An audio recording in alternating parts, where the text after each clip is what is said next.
All right, and we're live. So welcome everybody to this remote interview. My name is Lisette and I'm interviewing people and companies doing great things remotely.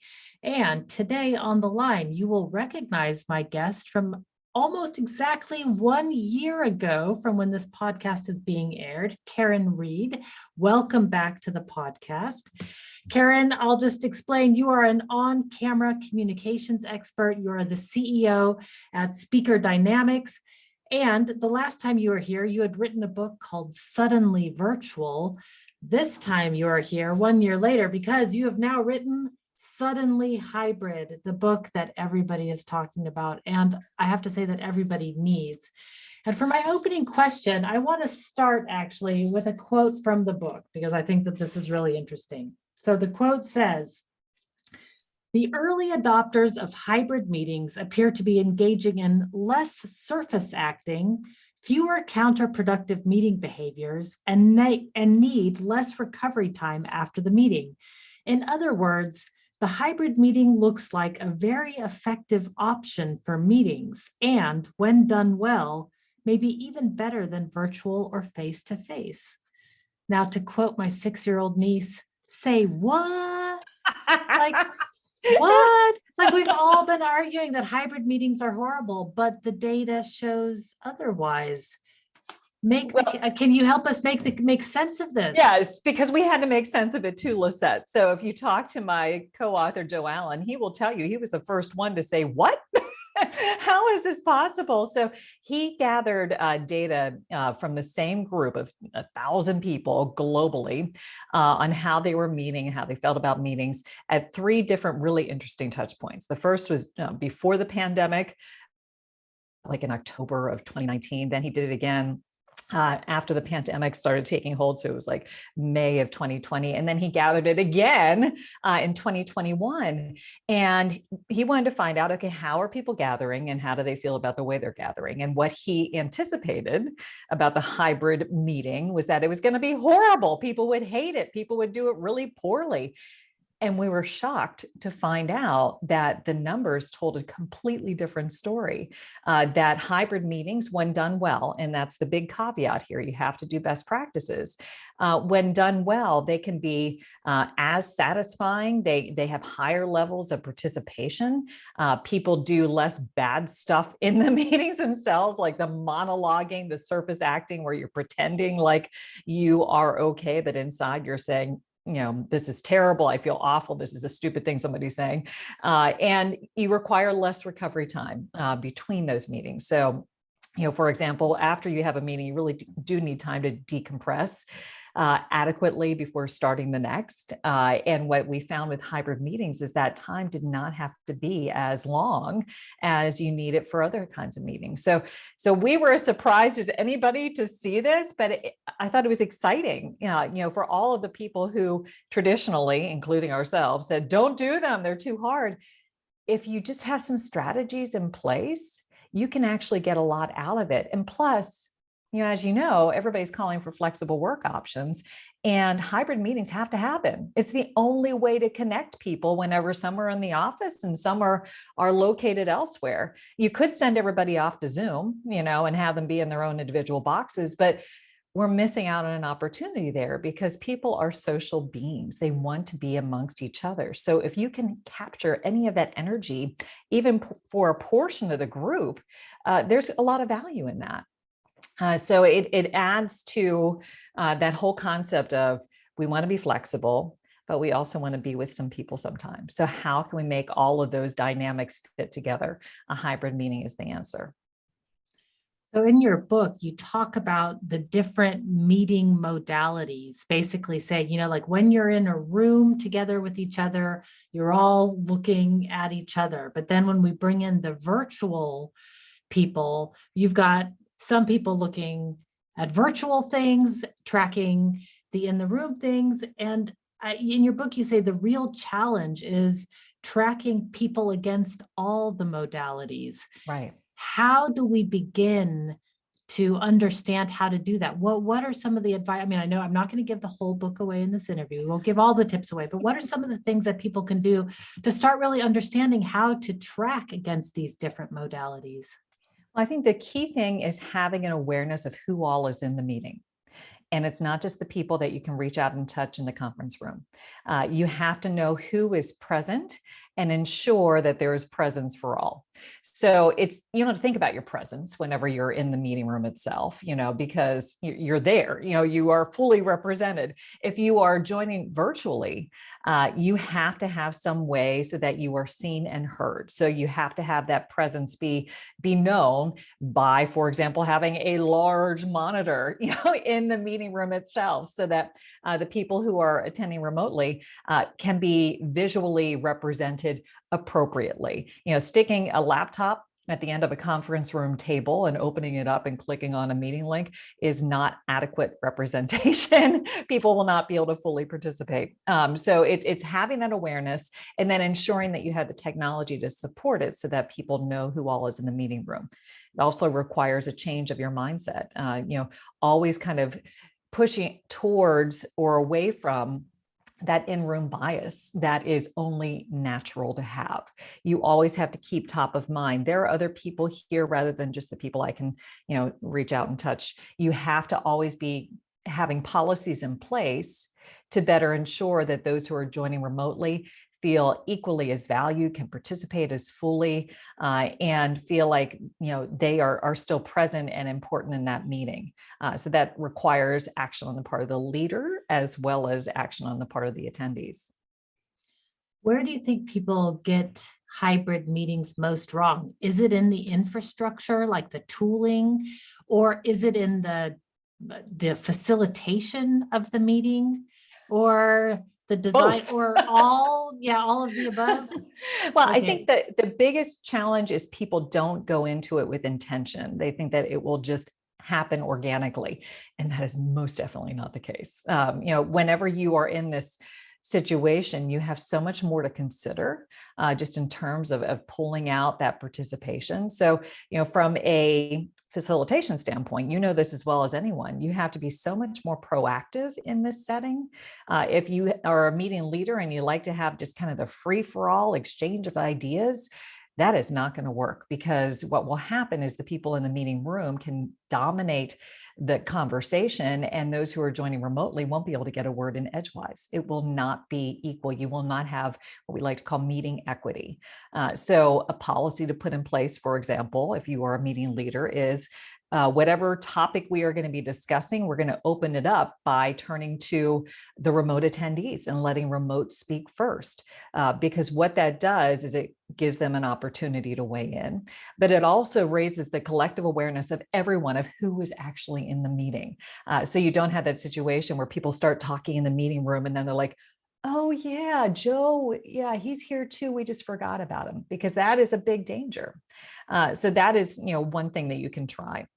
The other thing is making sure that you have the technology to support a hybrid meeting, you know, in the physical meeting room, but also the people who are attending remotely have a way of being clearly seen and heard. So, you know, we did 2 years of virtual. You know, by now you would think everybody has a good quality webcam and has adequate, you know, audio. Not always the case still. Yeah. And so, yeah, and it's something that is going to put you at a major deficit if you're planning on joining remotely, because if you can't be seen, you know, clearly, having your face well lit, you know, having, you know, an image that is crisp and clear, you are going to have diminished presence. If you cannot be heard, obviously you can't participate. Your audio drops are not going to, you know, allow you to have influence in that meeting. So you also have need to have a really stable internet connection. And in the meeting room itself, the physical meeting room, there needs to be excellent audio so that any of those, you know, little side conversations that people might be having at the far end of the conference room table, they need to be heard by people who are attending remotely as well. And that's the biggest, you know, chink in the armor, Lisette, that I would say that is happening right now, is people are realizing that their audio in the conference room is not getting the job done. And people are starting to rethink how they can configure it so that everybody can be heard in the physical meeting room by the remote attendees, regardless of where they're seated. Yeah, indeed. And the equipment, I mean, to be fair, the equipment has gotten so much better over the years. And now they have things like virtual microphones that can, get broadcast out into the room. So no matter where you are, even if you're under the desk, you can hear things. So, it's like depending on your budget. But, even if you have a low budget, there's amazing tools, the Meeting Owl, the Jabra Yes. speaker phones, like they're all so much better than they used to be. So I'd say They if your are. conference room is old, like there's no excuse anymore. Right. And if, using the little webcam that you had at the front of the conference room that has the microphone in it, the range on that is probably not going to be adequate to pick up everybody's voices. So you really have to focus in on that, because people are more forgiving of poor video quality than they are of poor audio quality. So if you're going to invest money, I'd say invest in the audio, because that really is what makes a big difference in the meeting itself. Indeed. However, in your book, we talk about that. So we've been talking about meeting participation. And so one aspect of that is presence. Mhm. Another aspect, though, of meeting participation, and it's something that I didn't think about until I read your book. And you said that meeting participation means different things to different people. Right. And so Right. some people, for them, actually just attending the meeting and turning their cameras on, that's participation. Right. For others, unless you've spoken or have done brainstorming. So what are the different kinds of participation that you see? And then how do we create what you call a speak up culture? Because Mm. in the end, I think the way that you were saying that we judge meetings is, do people feel comfortable speaking, at all? Right. And do they feel comfortable interrupting? Right. Would be the next Right. one. And it's tough to interrupt, right, in this environment as well. And I wouldn't advocate interrupting per se. I would advocate figuring out some sort of turn-taking policy, or letting people know how they can get in the conversation queue. There's a lot of policies that should be made in order to make this flow smoothly. But just addressing, what kind of participation are we talking about? I think one of the things that we got really comfortable using during our fully virtual lives was chat. And that is something that I would continue to pull into a hybrid meeting as well, because that gives you an opportunity, if you're a remote attendee, to say, hey, I have something that I would like to add. And it is incumbent upon at least the meeting leader to say, hey, there's something, coming in from, Jane, who is, joining us remotely. She wants to add something, and then inviting Jane to speak up. Or if you don't feel comfortable speaking up, at least having it fully written and formed in the chat, and then it can be brought into the verbal dialogue, into the discussion. So validating both nonverbal and verbal forms of participation is really, really important. Making sure that you have a policy in place so that, it's not just a free for all, that, like, for example, calling on people by name. One of the things that I actually got from you, Lisette, that you do at the beginning of your workshops is, I may cold call, I may call on you by name. But that's because in this environment, it's harder to kind of read the room and tell when people have something that they want to add. So, I might think, oh, it looks like Karin has something to say. And I'll say, Karin, did you have something that you wanted to add? That is a great way to pull out participation, but it might make people uncomfortable. So coupled with that, you have to create psychological safety around it, where it is perfectly okay to say, you know what, actually, I don't have anything to add right now. And that's fine. So you want to pull out participation, give people as much opportunity as possible to speak up. But you do that by making sure that people don't feel like they're being put on the spot. So there's a lot of psychology around that Joe, I'm sure, would love to talk to you about for a long period of time as an IO psychologist. But participation, how much people can participate, is a huge factor in how people feel about the meeting afterwards. So you want to really lean into that and try to encourage those voice opportunities as much as possible, validating the different forms of participation, and making sure that people are engaged throughout. Because the biggest challenge that you have is people might try to sort of attend the meeting where they are there, but they're really not mentally there. They're multitasking. And that's something that a lot of us got really used to doing over the past 2 years. And that is something that needs to be stopped, because it makes for a bad meeting. Yeah, I mean, if you can't pay attention, if you're not present enough to pay attention, because I mean, I even notice in myself, I've got all my questions written down and things, but I even notice for myself, like as I'm listening and I'm thinking about the other things that I want to ask you, like that, even going back to my notes and listening is a very difficult thing. I can't actually do both at once. I'm like sort of in between half of Right. these things. So I think that even in a meeting like this, if you're doing your email, you're definitely, I mean, you might hear something in the background, but you're definitely not hearing or listening to the details of what's going on. So you have to question, why are you even there if you're Right. able to be doing multitasking Well, things? and that gets into like a whole other discussion of, curate your invite list, very carefully, because if you have people who are in that meeting, as spectators, that's worthless, especially in this day and age. You can now record your meetings. And if they need to be informed about what happened, you can send that recording to them that they can consume on their own time. We've all experienced those 8-hour days of being on video calls that are absolutely draining. Okay, so what can you do to combat that? Well, cut down on the number of meetings that you're having. Lean Amen. into asynchronous work, and if you're just doing an information share where the information is flowing one way, that should not be a meeting. That should be something that is delivered in a different form. And I think one of the things, in person, we could get away with some of our more sloppy meeting practices, but when we go remote, it just turns into torture Right. meeting practices, right? Yeah. So speaking of torture, I want to talk about fatigue a little bit. So, because you have this wonderful quote in the book, and you say video call fatigue is not the fault of technology, it's due to operator error. Right. So all of a sudden I'm like, oh, it's my fault. It's my fault. I'm in back-to-back meetings all day. It's not really the video's fault on that. So that's all of a sudden I'm like, oh yeah, I do have control over my own time. But in the end, let's talk about what causes fatigue and what can we do about it?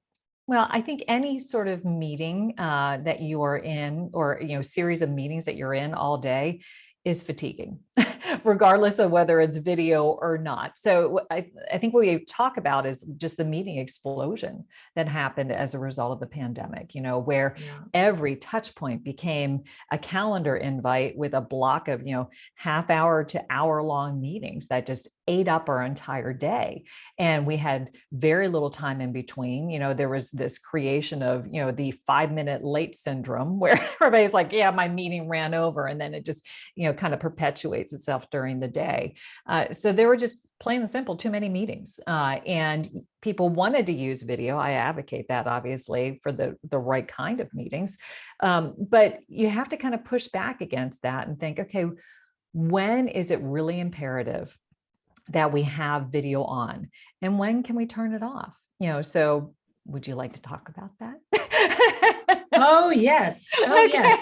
Because Okay. one of the things that you actually, one of the tips that you actually gave was leveraging the faces, but limiting them. So Yeah. like when you're in a meeting, like some faces you want to have on because you need some audience feedback. But Right. Right. okay, I'm going to let you dive into this. But I was just so impressed with some of these tips. So yes, let's talk about. Well, and that in particular goes for the ones where you are actually doing, a video presentation. And, you could say that shouldn't be a meeting in the first place, but there are times where you have, maybe, a 10-minute presentation, then you want to have a discussion afterwards. So you're still doing collaboration in the meeting itself.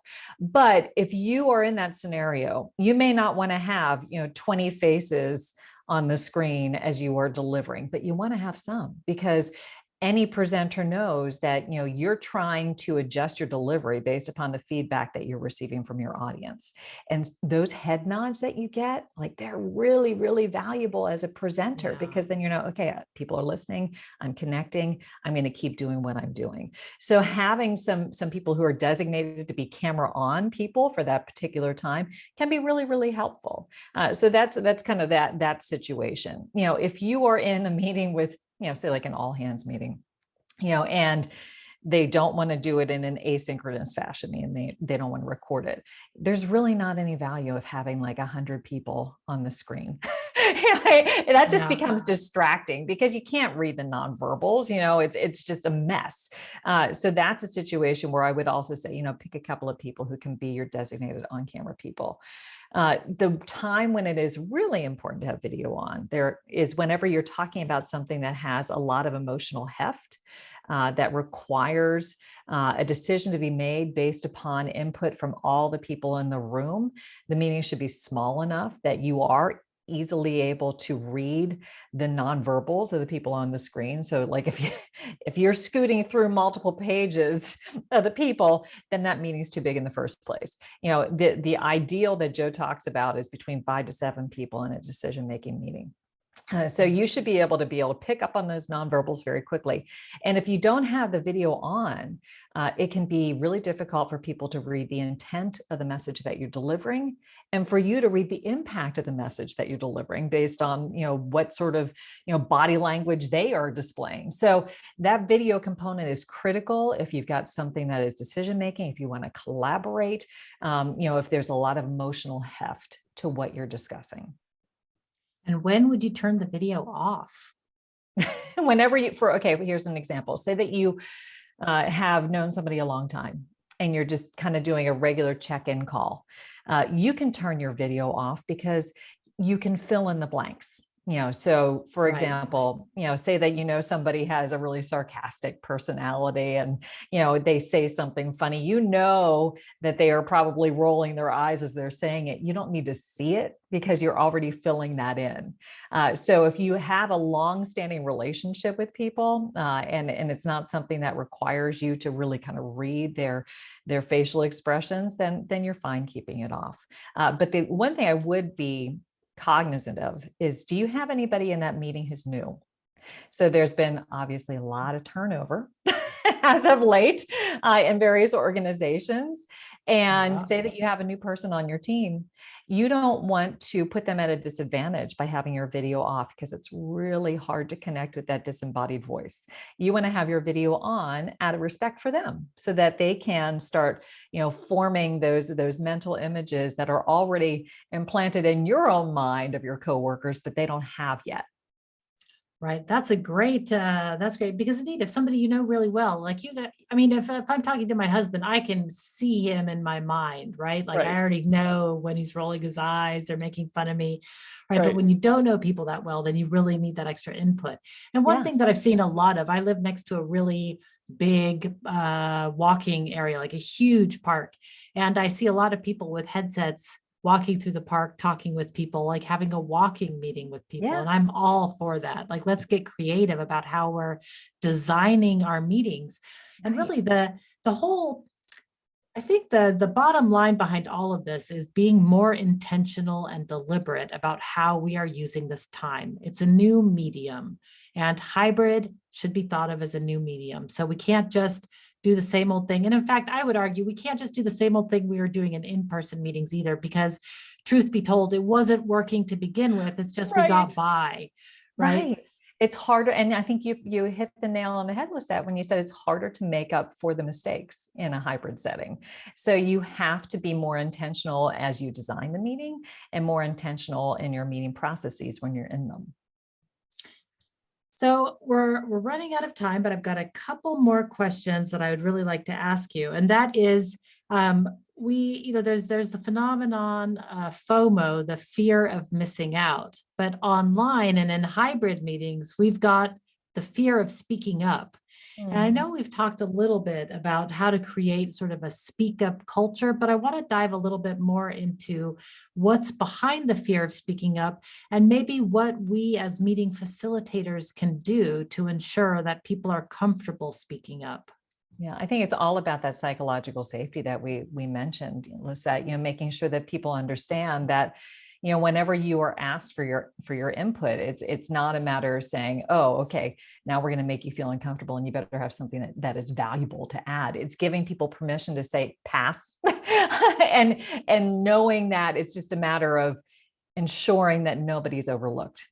So that can be helpful. The other thing that I would suggest is not actually a leader role, but an attendee role. And that is having, a role of of being an advocate for those who are speaking up, adding your validation of what they just said, encouraging them to offer their opinion. And especially helpful is when there's, an in-room advocate assigned to a remote attendee. And I know this is something that you have in your playbook as well. Having those in-room buddies, those in-room allies can do a lot to be able to encourage participation across the board, regardless of location. So say, for example, you are having a discussion and, I know, oh, Lisette is joining remotely. I bet she has a really unique perspective on this. As an attendee, I would say, hey, I know Lisette has done a lot of work in this area. Lisette, can you tell people a little bit about what you've done? That is a way to, create that speak up culture where you're all after the same thing. You want to, have the best decision possible that can be made, and that requires everybody to add their brilliance to the decision-making process. So it's not just the leader's job to kind of pull out participation across the board, it's actually everybody's job. So if we all kind of assume that responsibility, then we're going to get a lot out of these meetings. It's true. I really like that. Like we can all take on a facilitator role in some way or another. And some of these facilitator techniques that you're talking about, like providing feedback or providing encouragement or echoing the sentiment. Like if you know somebody's quieter in the group and they've said something, you can say like, oh, I'd like to echo, what Jane said, because that sounded great. And I really feel the same way. Kind of that can offer support. I love that. So those are some, and I know that those facilitation techniques are listed in your book. There's some great checklists in here, as well as if we go back to the meeting participation, which kind of ties into this, where we talk about creating the speak up culture. You've got some great checklists about the different behaviors that attendees versus facilitators or leaders can take on. And I thought it was just great. I just want to give one example of, and others will need to buy the book in order to get the rest of the checklist. But one of the things is like, as leader behaviors, you say that the criteria on your checklist is that there were adequate opportunities for attendees to speak during the meeting discussion. So like really the primary job of a facilitator is to bring out every voice in the room. So if you're facilitating a meeting, really having that in the back of your head, it will not steer you in the wrong direction. And do it early, right? Make sure that people have what we would call voice opportunities early on in the meeting, because if they start participating early, you're more likely to have participation that is enhanced throughout the entire meeting. Right. And science has shown that over and over in studies. So there's a lot. And what I like about this book is that there is a lot of science. You tell the reasons why behind the tips. Like I know on my website, I just give the tips. It's just a big collection. But in this book, you really dive into the why. And it's fascinating, actually. Well, that's the Joe side of the coin. It's very helpful for me. I'm the practitioner. He's the academic. And so it's been a wonderful collaboration for us. Yeah. And we really need all sides. Yeah. Right. That's the best part. That's the promise of remote, is the diversity and the inclusion that it brings to the workforce. Okay. So a couple of last questions one is, how do we keep from falling into bad habits again? How do we keep from going back to the sloppy in-person meetings that we used to have? Yeah. Well, I think you can't go back to the sloppy in-person meetings because, half of the time people are not going to be there. So, you can have the math problem figured out of, okay, well, we're going to have all of our meetings on Tuesdays and Thursdays. You can bet there's going to be a need to have a meeting on a Wednesday, and then you're going to have to figure it out. So going back to what we used to do is not going to happen for the most part. There are some organizations that have declared we are back to, the Monday through Friday, 9 to 5 sort of thing. But the majority of organizations are going to be hybrid. So, that is the one thing. But the other thing that we would advocate is making sure that you're getting feedback, on a continuous loop. One of the things that Joe has talked about for years is the necessity to poll people right after the meeting. How did the meeting go? What did you think about it? And then he's gathering data. And then sharing that data at the next meeting and saying, so this is what you told me. And here's how I'd like to tweak it so that we're getting more out of these meetings. So, don't be afraid to ask for feedback. In fact, you need that feedback because that's the only way to kind of check yourself and continue to improve. And I have to say from experience, it is terrifying to ask for feedback. It You is. really will not want to do it. I start to shake a little when I do it at the end of my workshops. I really start to shake because of the fear of what people are going to say. But in the end, even when it comes back horrible, you do want to know so that you can learn and improve for next time. That is the benefit of these feedbacks and retrospectives. Absolutely. Okay, last question, I promise. Uh, I have so many things, but people really do need to buy this book. But when people want to start improving their hybrid meetings, they've all of a sudden they've got the book. That's the tip number one. What do we do? We've got the book, but it seems really overwhelming. Where do you think people should start? I think at the beginning is, having a discussion about how you want to have your meetings conducted. So one of the things that we talk about in the book is a team meeting agreement, which has a lot of different things to consider in it. But that helps you to at least start co-creating some policies that you all can get behind. And once you've established that, then you're kind of getting that commitment to, okay, this is how we're going to do business, from here on out, and people can hold each other accountable. So I would say, start there, figure out, what you want your team meeting agreement to look like, because it will vary based upon the culture of the organization, but you need to have a framework. You can't just go into it without planning, because you will fail. Yeah, hope is not going to get us where we want to go, right? No. Like, I mean, it might, but you're just not going to know. A plan and deliberate action will get us where we want to go. And I like this, the team meeting agreement. I like thinking about it. It's not rules, but it's a discussion about how we're being more deliberate and intentional with our time. And Absolutely. really, everybody should really want to talk about it, because we want to decrease the meetings that we're having and improve the ones that we need. So Joe always talks about one bad meeting, Lisette, leads to 3 more meetings. So yeah. making sure that your meetings are effective is critical, because it's costly. Think about the salaries of those who are sitting in those meetings, their hourly cost, and then you're going to be multiplying that, exponentially if you continue to have bad meetings, because you're going to have to just have more meetings as a result. So, it's worth the time and effort to actually improve the ones that you have. Yeah, and spending the time planning is better than spending the time rehaving the meeting because you didn't plan well to begin with, right? Absolutely. So I think that's a great note to end on. Karin, again, I really appreciate your time and your wisdom. And for those watching, the book is called Suddenly Hybrid: Managing the Modern Meeting, and you're gonna want to buy it. All right, everybody, until next time, be powerful.